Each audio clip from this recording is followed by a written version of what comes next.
અમદાવાદના બોડકદેવમાં 8 પીજી ખોલવામાં આવ્યા. સંચાલકોની બાહેધરીને લઈને ખોલવામાં આવ્યા 5 જેટલા પીજી. ત્યારે વિદ્યાર્થીઓના હિતને ધ્યાને રાખીને પીજી ખોલવામાં આવ્યા. 8 જેટલા પીજી ખોલવામાં આવ્યા હોવાનું હાલ સામે આવ્યું. આગામી સમયમાં પરીક્ષા હોવાથી તંત્રએ રાહત આપી. એમસીએ એનઓસી ન હોય તેવા ગેરકાયદે પીજી સીલ કર્યા હતા. ત્યારે 8 જેટલા પીજી હાલ તો ખોલવામાં આવ્યા. આગામી સમયમાં પરીક્ષાનો સમય હોવાથી તંત્રએ રાહત આપી. જવાબદાર કોંગ્રેસ પક્ષનો પ્રદેશ મહામંત્રી ખાલી નારી સશક્તિકરણ વાતો ના ચાલે, કાગળ પરના વાઘ ના ચાલે સાહેબ. 56 ની છાતી કેમ ગઈ?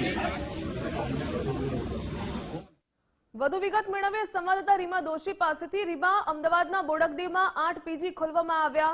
આ સંદર્ભે વધુ શું વિગત?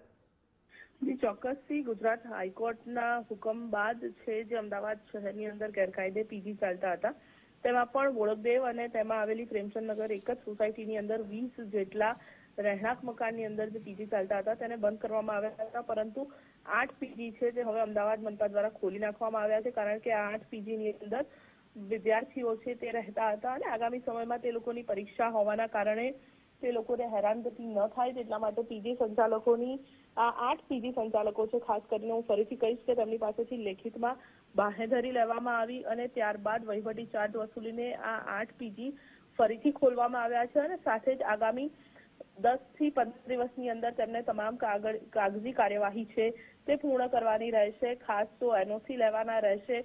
તેની સાથે સાથે જ જો વાત કરીએ તો ફાયર ખૂબ મહત્વપૂર્ણ રોલ ભજવે છે તે પણ લેવાનું રહેશે અને સોસાયટીની એનઓસી છે તે પણ આ 8 પીજી સંચાલકોએ લેવાની રહેશે.